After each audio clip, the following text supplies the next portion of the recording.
ભગવાને કીધું આ ગોપીઓ, હા, જે પ્રેમી સાથે પ્રેમ કરે ને એ સ્વાર્થ છે, હા, એ વેપાર છે, એ વ્યવહાર છે.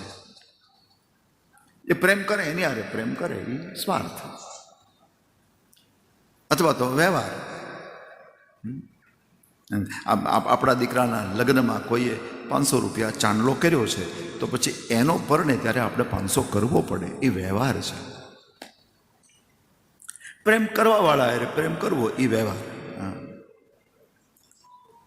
પણ પ્રેમ ન કરવાવાળા સાથે પ્રેમ કરે એ કરુણાશીલ હોય છે. પછી ભાગવતમાં દ્રષ્ટાંત આપ્યું છે કે માતા પિતા આ બધા કરુણાશીલ હોય, વખતે સંતાનો એની સાથે પ્રેમ ન કરે પણ છતાં એ કરે.